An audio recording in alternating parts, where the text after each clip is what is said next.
أيا طالب العلم قم لا تنم فإن الزمان انقضى وانصرم فكن ما حييت ضنينا به فظنك بالوقت والصلاة والسلام على رسول الله. السلام عليكم ورحمة الله وبركاته.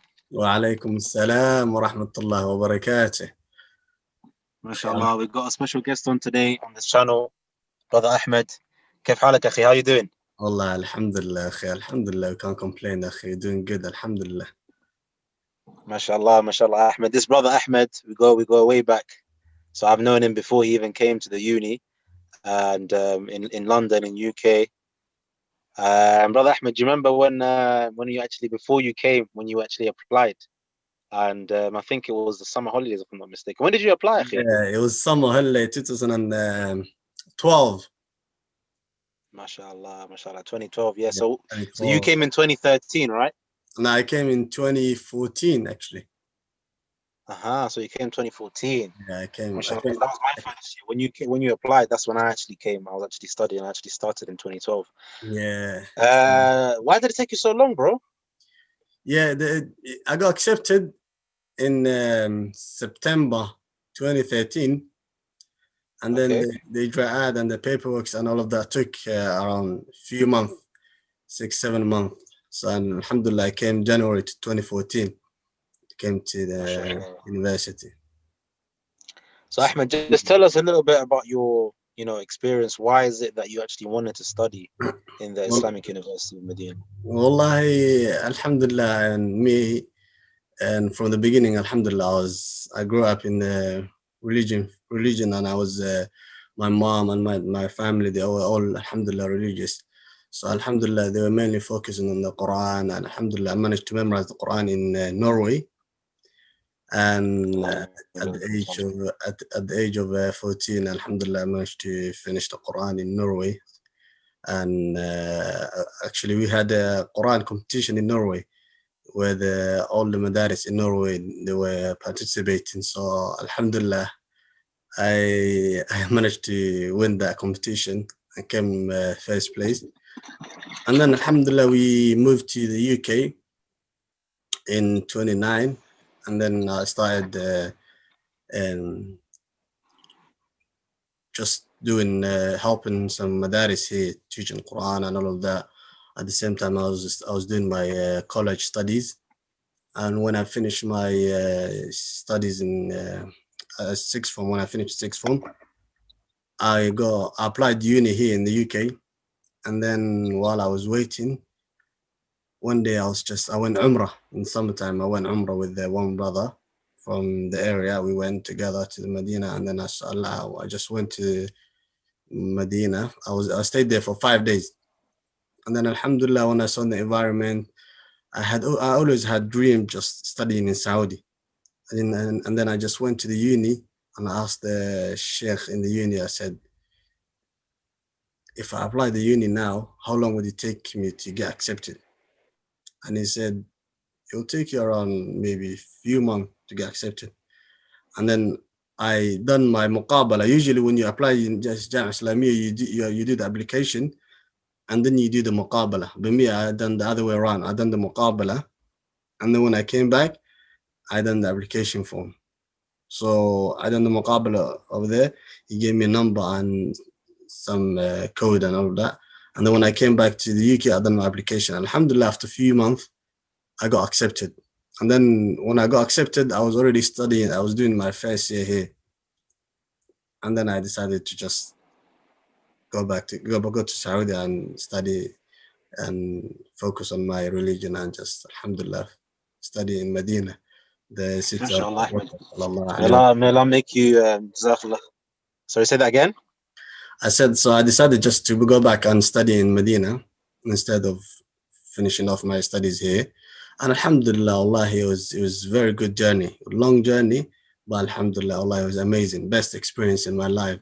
And I think it was one of the best decisions that I made, because Allah, you can't imagine how amazing it was just living in the city of our Prophet sallallahu alaihi wasallam with the ulama and studying. It's an amazing experience. As you know, akhi, you've been there longer than me, and mashallah, you're still there. Allah make it easy for you. I mean, Jazakallah khair, akhi. First of all, akhi, I just want to say you mentioned a lot of points, so I'm going to go with that which I remember. May Allah make you from the people of Qur'an, firstly and foremost. And, you mentioned that obviously you were in Norway, then you came to UK. What I did actually want to ask you was, before we go into any of the questions that I wanted to ask, if you can just inform us, how was your journey in terms of memorizing the Qur'an? With regards to your parents, did they have a lot of involvement? Was it easy? Was it difficult? How did you find that, akhi? Wallahi, it was very difficult, but Alhamdulillah, it paid off at the end. Especially, Wallahi, my mom, may Allah bless her. She was the one who was pushing us day and night, akhi. Allah. Wallah, I remember my timetable was so intense, akhi. Monday to Friday, I used to go to school in the morning, and in the evening, I used to go to madrasa 5 days a week. Saturday, Sunday, I used to go to madrasa. I used to do my homework. I used to do Quran revision, subah, if you know, in Somali community. Yeah, of course. We do subah, where each person reads one ayah. So we used to do on Saturdays. It was very intense. Few years. It took me around 2 to 3 years to finish memorizing the Quran, alhamdulillah. But it was very tough time. But alhamdulillah, it paid off at the end, akhi. Alhamdulillah. But yeah, it took us, because we were, and when in 2005, the Markaz over there, they started something called Tahfidh al-Quran, where they chose specific students. At that time, they started with 9 students, so they accepted 9, and over, I think, 100 students applied, but they only accepted 9 students. And that time, it was free of charge. There was no charge, nothing. They were just doing it for the sake of Allah. So there was, I think, there were 5 teachers, and each teacher, he had 2 students max. They were not allowed to have more than that.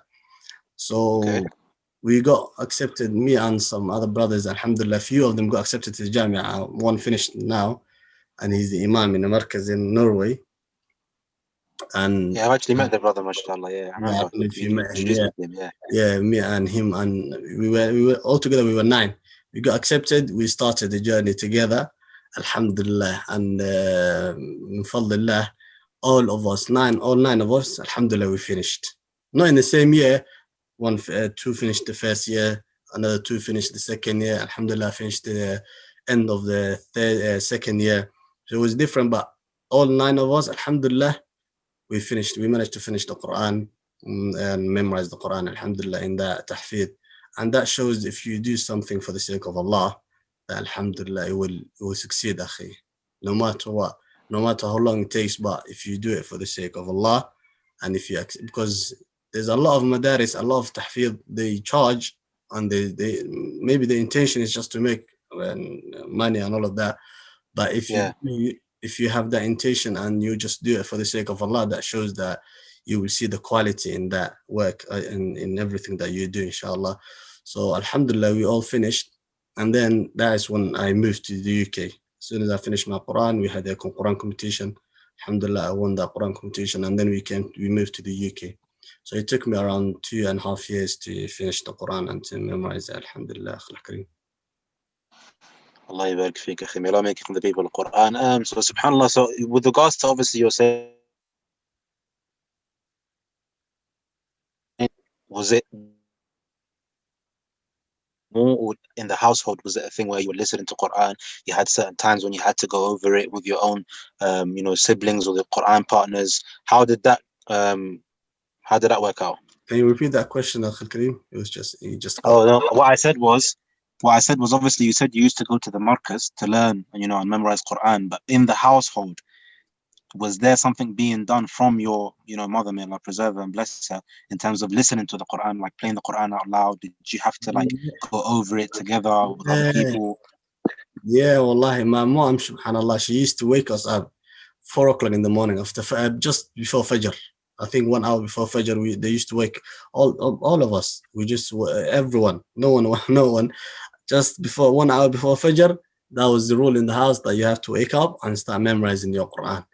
So before Fajr, everyone was awake, have their mushaf, they already have their wudu, sitting down, And even my mom, may Allah bless her, alhamdulillah, she managed to memorize a lot of most of the part of the Quran just by helping us and by sitting with us and reading with us.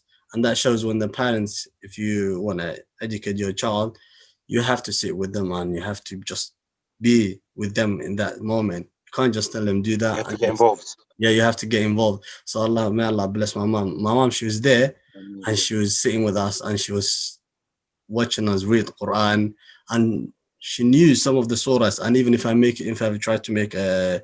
try to skip some ayat, some page, she will know and she would say, "Why did you skip that page?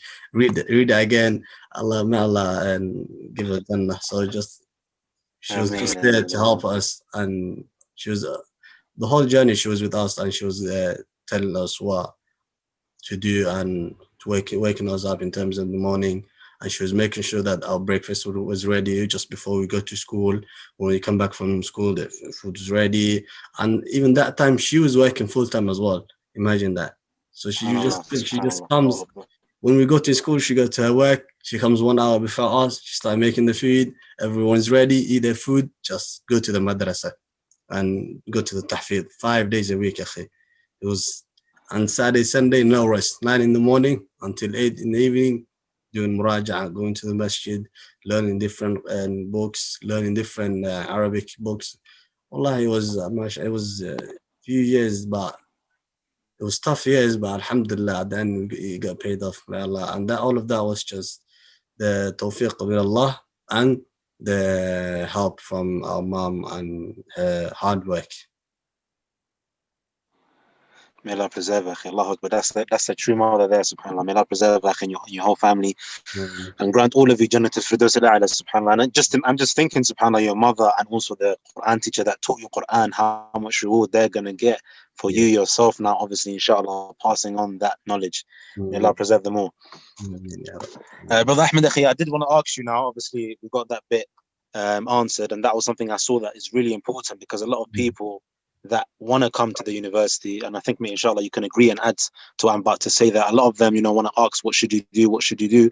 But you realize a lot of people don't take time in actually, sitting down, learning, memorizing, understanding the book of Allah, which is the main, first and most important source of our deen, the Qur'an. I think a lot of people can, inshallah, benefit from what you said, to see how important it is, because if one doesn't understand and memorize, or try at the utmost best to memorize a lot, or majority, or finish it, then in terms of them, seeking knowledge, I mean, it's going to be a thing where it's like they have a shortcoming with regards to the understanding of the ayat, the understanding of the hadith and the ahkam of the religion. And if you go to the Jamia and you haven't memorized the Quran, or you have struggling with memorizing the Quran, you will be always behind other students, because the time you focus on the Quran, you could have focused on other stuff. But if you go there and you first 2 years, you have 2 years that you learn Arabic in the Jamia. Abdullah, you know about it. 2 years, for those 2 years, if you focus on your Quran, you can finish in 1 year the Quran, especially when you're in Saudi. You have so much opportunities, akhi. You have so much in the Masjid al-Nabawi. You have so many mashayikh there. If you focus on those 2 years and focus on the Quran and at least try to memorize half of the Quran, it will help you a lot, akhi, when you go to the kulliyah and when you start your kulliyah. Because when you start kulliyah, akhi, you're going to get so much, especially the first 2 or 3 semesters is going to be tough, akhi. And on top of your other coursework that you have to do, if you're struggling with the Quran, it's going to be even more harder, akhi. And some of the brothers, that is what makes them give up, because when they see they struggling with the other coursework that they have to do, they have to submit the buhuth and the ikhtibarat and all of that, and especially the fiqh and usul fiqh, when you have all of that, and in kulliyat al-hadith, when you have to memorize certain numbers of hadith, you're going to struggle, akhi. And on top of that, if you don't know your Quran and you can't, because most of these kulliyat, all you study is Quran. Quran is the main thing, because that's the asas al-ilm is the Quran, akhi. And if you're struggling with the Quran, it's going to be very hard for you. So I will advise the brothers to focus on the Quran. The 2 years that you have, those 2 years that you study in Arabic, you have a lot of time, and you have a lot of opportunities that you can benefit from, especially in the Masjid al-Nabawi. So the advice that I would give to those brothers is just focus. And if you apply, let's say you apply this year, it will take you around a year or a few months to get accepted. And you applied the Jamia, start memorizing the Quran from now on. You have few months to memorize. At least if you memorize 5 juz, that's better than going there with 0. So that's the advice that I would give to those brothers that think about and memorizing the Quran, and inshallah. And if you put something on your mind, you will do it, inshallah.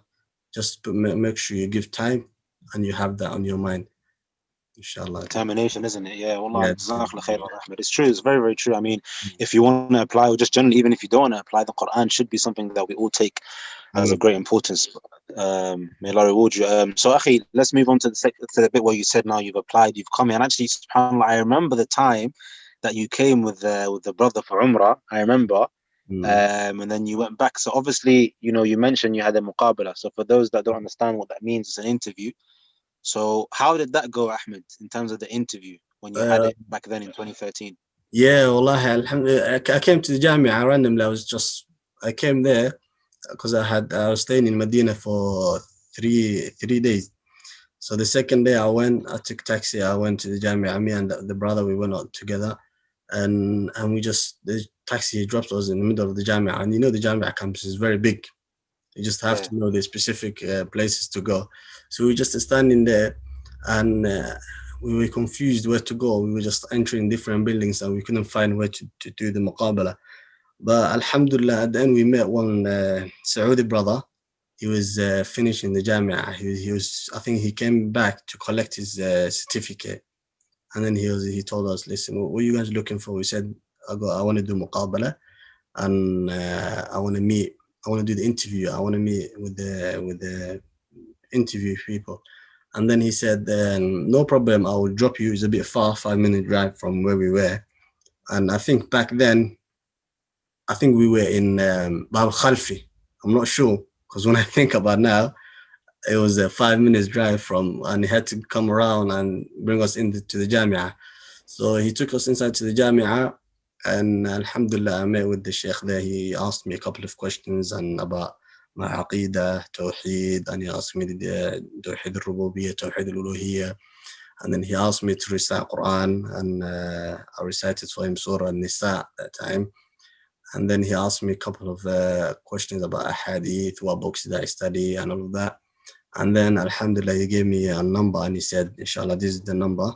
When you go back, apply it and put that reference number into your application, and hopefully, inshallah, they will accept you."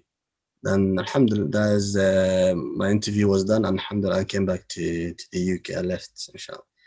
So it took me around, after 6-7 months, alhamdulillah, I got that email, and they said you got accepted into the Jamia. In fact, the list came out, and I didn't know that I got accepted to the Jamia. And in the morning that time, I was teaching madrasa, and I came to the madrasa, and on my break time I was eating breakfast, and then one brother came to me and he said, "Ahmed, what's your name?" And I said to him, why are you asking my name? He said, "Just tell me your full name." And I told him my full name, and then he was like, "Brother, you got accepted into Jamia Islamiyah." I said, "No way, you're joking." He said, "Yeah, this is not your name, innit?" He showed me the name. I saw on the list. Wallahi, I started crying, akhi. I was so happy. Yeah, I started, the tears coming down from my eyes. And then straight away I phoned my mom. I said, "Mom, I got accepted in the Jamia Islamiyah in Medina." And she was happy, akhi. Wallahi, the whole family were happy, man. But alhamdulillah, yeah. So if you really want something, just ask Allah and just take the means, inshallah. Jazakallah khair. Allah, it's a nice, beautiful story.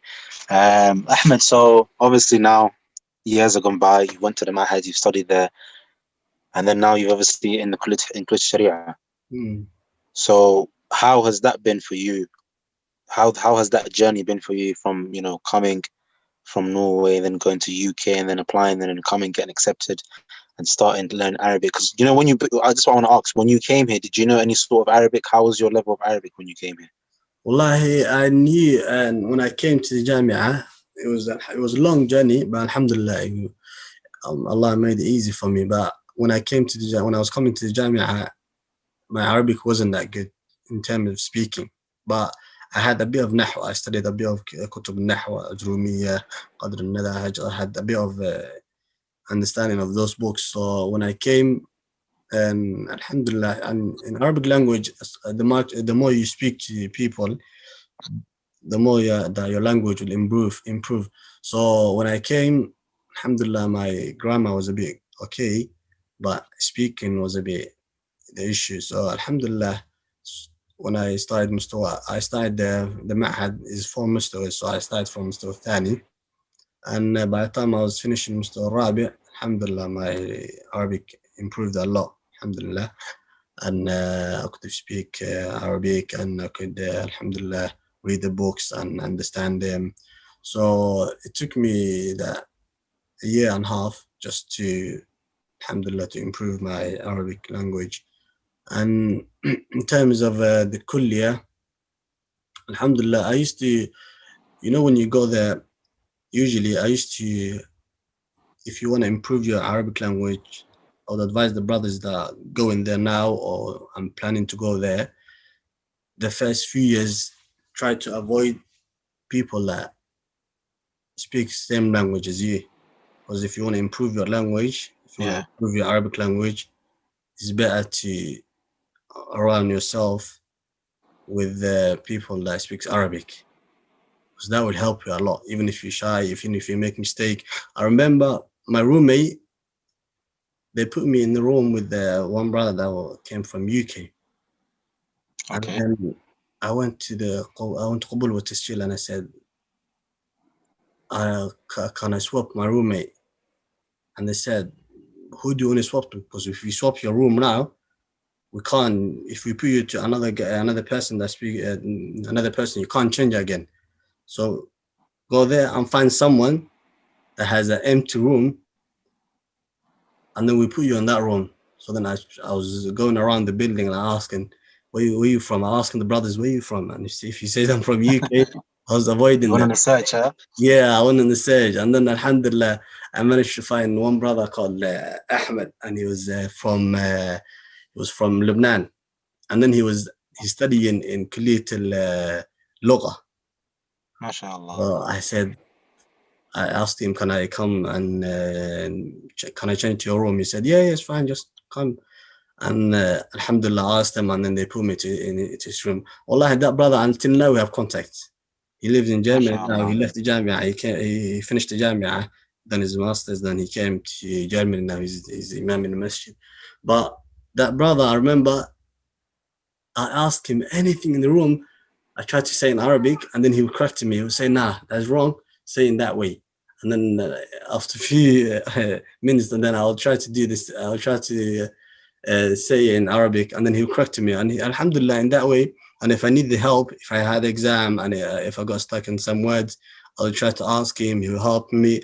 And the only language that we could speak together was Arabic. He didn't know English that well, and I couldn't speak German. So the only language that we could communicate was Arabic, and that helps me a lot to improve my Arabic language. So just try to avoid first few years. Try to avoid people that speak the same language as you. That is the advice I would give to the brothers. So yeah, so after my kulliyah, and after I finished Ma'had, and I was going to choose kulliyat al-Qur'an. My aim was I was going to choose kulliyat al-Hadith.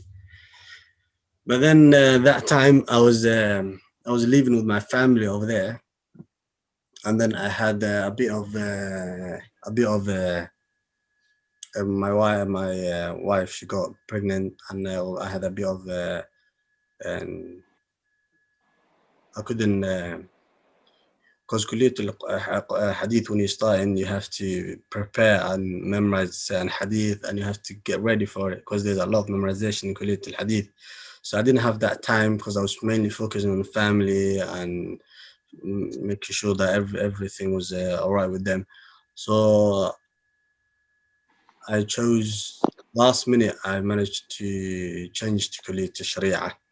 And because the reason why I changed Sharia, because Alhamdulillah, before I went to the Jamia, I studied some books in fiqh, especially in fiqh Shafi'iyah, because that is what mainly we practice in Somalia, and in Somali community, we practice fiqh Shafi'iyah.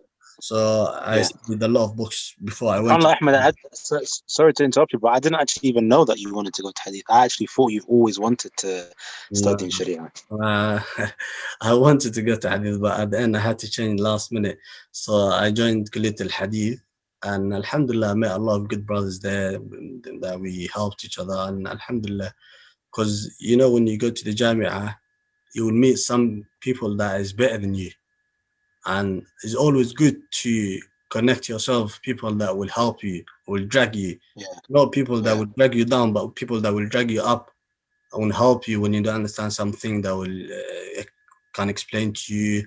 So Alhamdulillah, I managed to meet some brothers that were better than me. Alhamdulillah, they helped me a lot, and we still have contacts.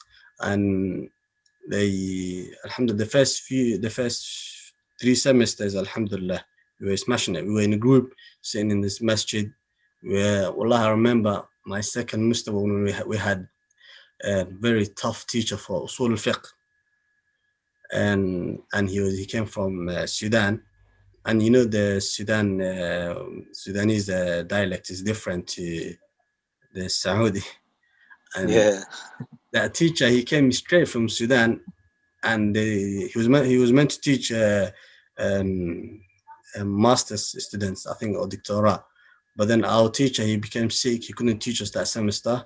So that Sudani teacher came to us. And then the issue was we couldn't understand his dialect.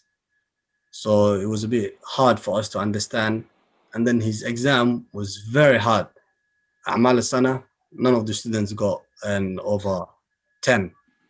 And just for the viewers, sorry brothers, just to cut you off, Ahmed. A'mal sana is how it works here in the Jamia. Is the students, they have 2 exams, which is, first one is A'mal sana, which is midterm exams, and then they have Ikhtibar Nihai, which is the final exams. Yeah. Sorry, bro. Go ahead. So and the teacher. So I remember that day when we had Ikhtibar Nihai, the final exam for that semester.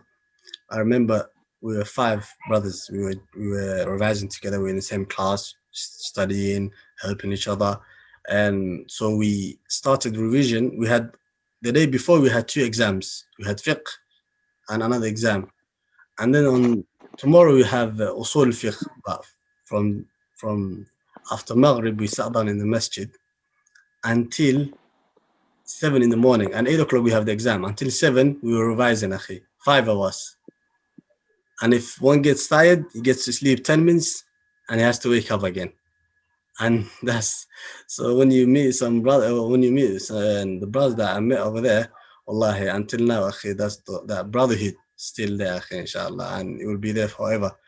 So that shows that if you have people that is better than you and they have a higher level of understanding of the deen, they will drag you and they will help you. So always make sure that you connect yourself with someone that is better than you in terms of deen and in terms of understanding of the religion. So MashaAllah, Jazakallah. So brother Ahmed, you know, in terms of obviously I know your journey, so just so that the viewers benefit, you've told us about in terms of, you know, always being with people around you that are stronger than you in the religion, and, you know, so that they can make you be the type of person that you want to be, meaning a better person. And that is really, really important. So Jazakallah khair for mentioning that. But one thing I did want to touch on, that just so that inshallah the brothers benefit, was obviously there came a period where you became busy. Actually, you know what, before we get to that bit, how was your life like here, living with your family, juggling between, you know, living with your wife and at the same time studying in the Islamic University? Wallahi, in terms of there's a few sides to that, but in terms of the main issue is at the beginning when you're bringing it, because every year in the Jamia, the system changes and the rules change, and some years it becomes easier, some years it becomes hard. By the time I was trying to bring my family over there, there was a few shurut, and there was a few terms that you have to fulfill before you can bring a family. And one of them was you have to have 10,000 riyals in your account, and you have to have your own house, and you have to show them the rent for the whole year. And there was a few rules that you have to fulfill before you could get the acceptance and the visa. But Alhamdulillah, I managed to do all of that, and my family, Alhamdulillah, they came. And the best thing was when you have your family over there and you're living with them, the cost will go down very. Because when I was there by myself, I used to spend a lot of money, over 1,000 riyal, just by myself, because you're eating outside, you're going out with friends, you're eating, you're doing some different things. But when you have your family over there, you're just gonna do one-time shopping, have that in the house. MashaAllah, alhamdulillah, your wife, she can help you with that, with the cooking, a lot of that. And you can but both, you can focus on your studies. You can go to the durus in the haram, you got lessons in the haram, you got some madaris for girls that they can study, and there's a lot of different opportunities that they can benefit from. But cost wise, it will go down. I remember the Jamia used to give us 800 riyals, and at the end of the month I still have 400-500 left, and I only used 300 on shopping. So it depends on the way you spend and the way you use your money. But in terms of from my experience, the cost went down when my family was there. Because when I was there by myself, I was using a lot of money. But when my family came, alhamdulillah, it went down. So alhamdulillah, they were there for a year and a few months. And wallah, it was very good experience. It was very good experience. So if you have the means to take your family over there, that's the best option, I think. But did you struggle though, Ahmed, in terms of studying whilst your family was there? Did you find it difficult to juggle between the two? And for my experience, it was a bit tough, yeah, because you need to give the family time and you need to give your studies time, because you have because especially on the times of ikhtibarat and the times of exams, you have to revise with others, your classmates, basically. Yeah, You have to yeah. revise with them, and then sometimes you have to sit with them from the morning until nighttime just to revise and to memorize. So in terms of on studies and exams, it was tough. It was very hard. But in generally living there in Saudi, it was okay. But with the studies and with exams and with ikhtibarat, with buhuth, is very tough, because you can't revise by yourself, and yeah, because you need help from your classmates, because sometimes some days you might miss, some days you might not focus as you do on the other day, and they might understand better than you, so you have to revise with them. And to revise with them, you have to sit with them from the morning to nighttime sometimes. And the family, they will complain a lot. So it will be tough. Of course, you have to give everything its right. That's no, I agree with that without a doubt. They have to all. I think it goes back down to how you schedule your time and how you Yeah, sort and plan your yeah, time in a yeah, day. I mean, if you're a yeah, person that's organized, then you can give a couple of hours to revision, and then obviously the rest to your family. So it's not easy, but alhamdulillah, I mean, if you manage to benefit with them being here, that's a blessing in itself. yeah. That's definitely a blessing, because sometimes you have two exams in one day, and as soon as you finish this exam, you have to revise for the other one in the evening. So it's very tough. But is as Abdullah said, it all comes to your planning and your timetable and the way you set your timetable. But it's tough, inshallah. But hopefully you can manage it if you decide to bring your family over to Saudi. And wallah, it was a very good experience, especially doing Umrah with your family, doing Hajj with them, and just generally living there and going to the Masjid al-Nabawi. Everyone benefits, even your child. They have halaqat al-Qur'an, they have classes of Qur'an and Arabic in the Haram they can benefit from. there's a lot of ways that you could benefit in Saudi. So, but in terms of the exams and revising and all of that, it's a bit tough. But inshallah, you could manage it. Inshallah.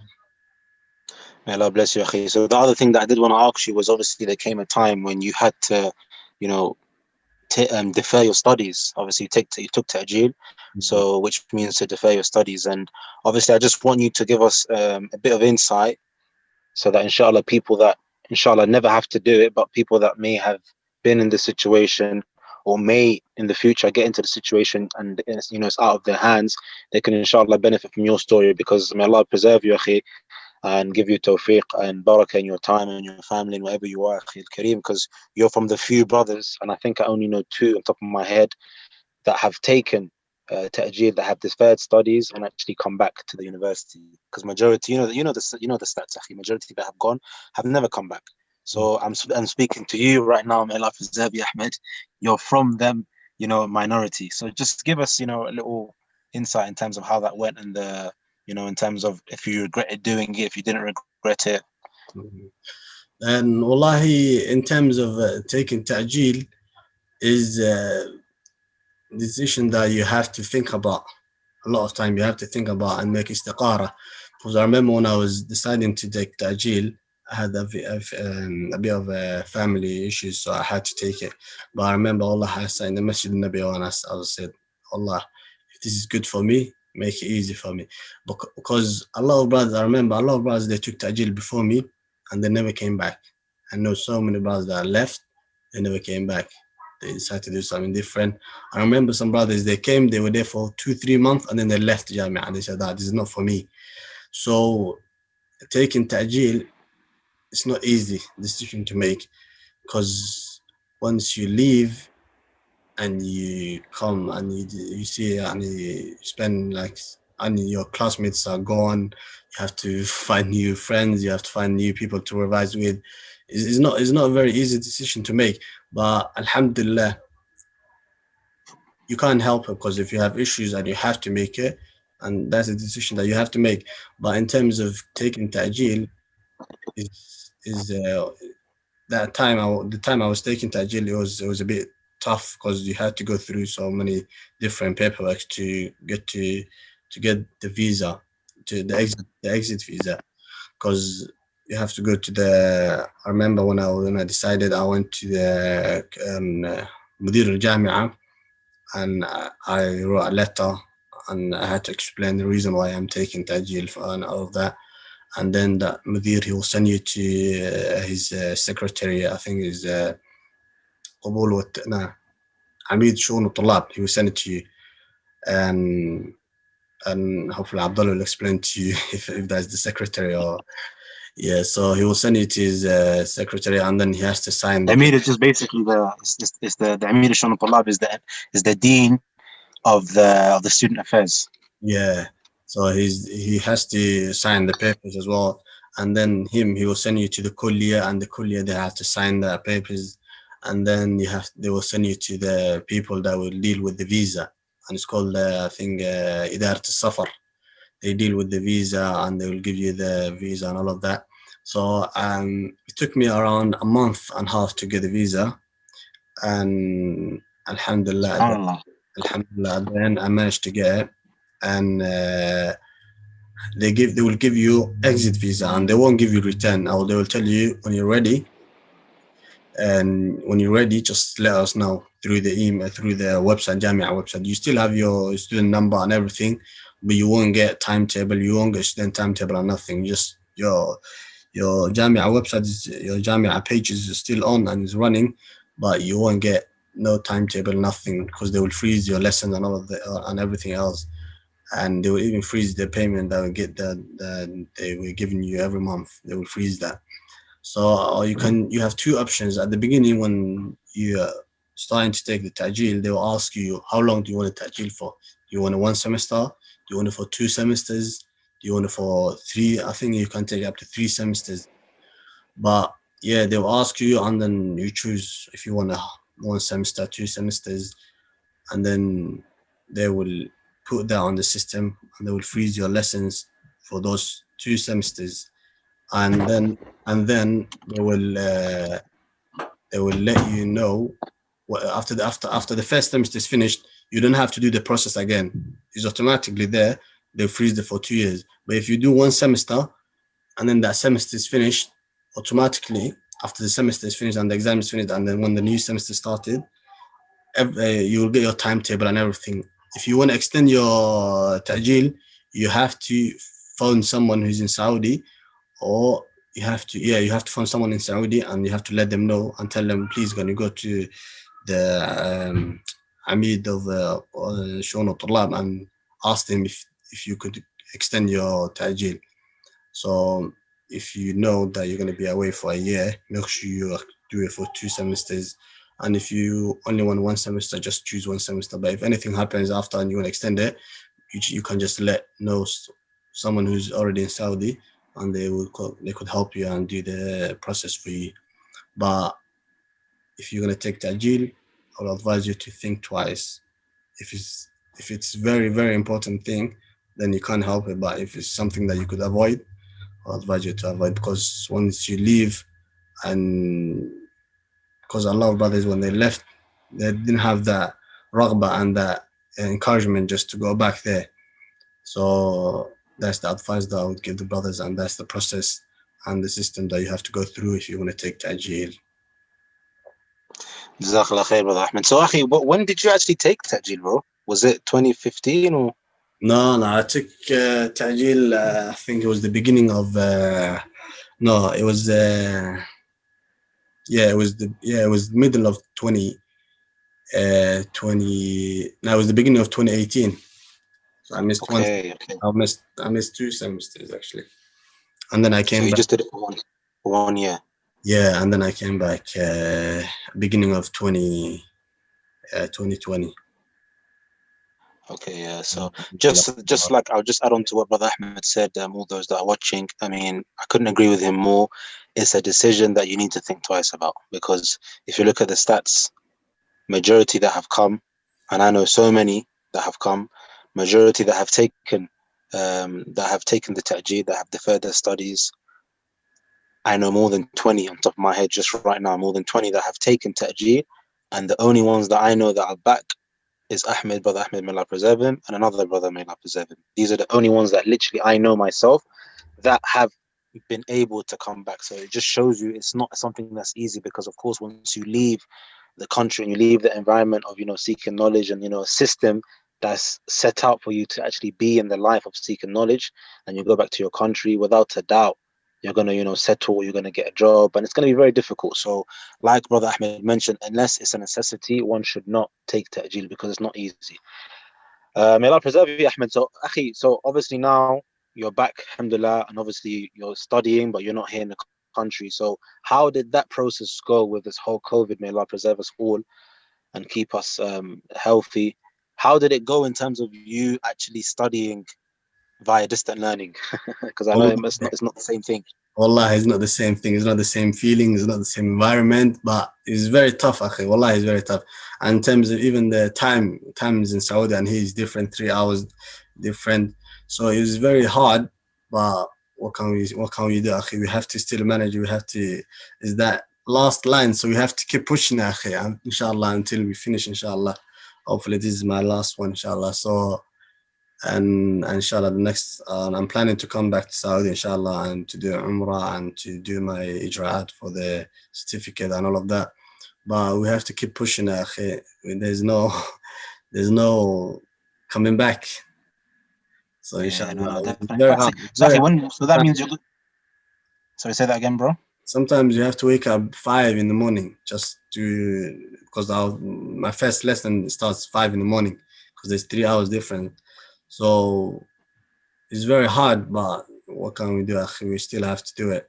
And there's a couple of brothers that are here in the UK, and they're doing the distance learning thing, and they're struggling as well, but may Allah make it easy for us, inshallah. I mean, no, it's without a doubt, akhi, because obviously you're not here, and you've got your own responsibilities, your family, work, and everything in UK, so it must be difficult. But alhamdulillah, like you said, akhi, it's the last You know, it's literally you got 100 meters left to go, akhi, until you're going to be finished, inshallah. May Allah preserve you, akhi. So when do you finish? Do you finish in December with me, or was it in May? And end of May, inshallah. Almost. Inshallah. I'm left, inshallah. Alhamdulillah, akhi, not long left to go, akhi. May Allah preserve you. So, Brother Ahmed, what I did want to ask is, you know, you've taken the ta'jeel and, you know, you're back on the system. Do you regret taking it? Like, in terms of what I've done from family and I've managed to sort out everything. I don't, but in terms of missing Saudi and the environment and the lessons and the durus in the haram that I missed, I regret that, because I missed a lot of opportunities in Saudi that I could have benefited from. But it's qadar Allah. What can we do, without a doubt, subhanAllah. No, I can't add. I can't add to what you said. You know, at the end of the day, like you said, it's the qadr of Allah, and you know, al-khayru fi makhtarahu Allah. You know, that which is good, that, you know, that which Allah chooses for a person and a slave is always going to be benefit. It's always going to be for His best, subhanallah. But sometimes we don't realize it. That's what it is. So, like you said, akhi, alhamdulillah, Allah blessed you, akhi. You managed to sort out things for family that you needed to sort out. Yeah. And may Allah keep blessing you, akhi, and give you barakah in your time and your family and your wealth. Ameen, ameen, ya Rab. Ameen, ya Rab. Jazakallah khair, Brother Ahmed. So the last question I'll ask you, bro, I don't want to take more of your time. What's the next stage, bro? My next stage is I would love to do the masters and finish off with my masters, but I still haven't decided. But inshallah, either do masters in Saudi or do masters here in the UK, inshallah, and finish off here. May Allah preserve you, akhi. Make whatever you decide. Put barakah in it, akhi. Ameen, ameen, ya Rab. Ameen, ameen. Ameen. What about yourself? What's your... To be honest, akhi, I haven't fully decided, akhi. I haven't fully decided, but I'm the same as you, bro. You know, I'm literally contradicting myself in terms of, am I going to carry on or am I going to come back? I'm not sure, bro. But we'll just see, inshallah, when the time comes closer, which is very, very close. Inshallah, definitely, akhi habib. Ameen, jazakallah khair. Bro, Ahmed, jazakallah khair for your time. May Allah preserve you, put barakah in your time, and you know, grant you Jannah and reward you immensely for, you know, taking out your time to join me today on this beneficial, inshallah, interview. May Allah preserve you, akhi. Asalam Aleykum, viewers. Hopefully, inshallah, you enjoyed the interview with Brother Ahmed. May Allah preserve him. And inshallah, the second part will be in the Somali language. May Allah preserve Brother Ahmed and grant him Jannat al-Firdaus al-A'la. And we'll end this video by listening to some verses of the Qur'an being recited by Ahmed. May Allah make him from the people of Qur'an and make the Qur'an testify for him and for us all Yawm al-Qiyamah. Wassalamu alaikum wa rahmatullahi wa barakatuh. أعوذ بالله من الشيطان الرجيم قل هذه سبيلي أدعو إلى الله على بصيرة أنا ومن اتبعني وسبحان الله وما أنا من المشركين وما أرسلنا من قبلك إلا رجالا نوحي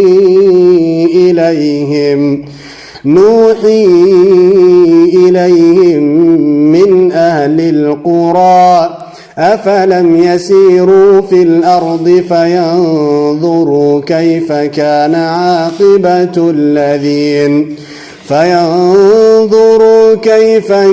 عاقبة الذين من قبلهم ولدار الآخرة خير للذين اتقوا أفلا تعقلون حتى إذا استيأس الرسل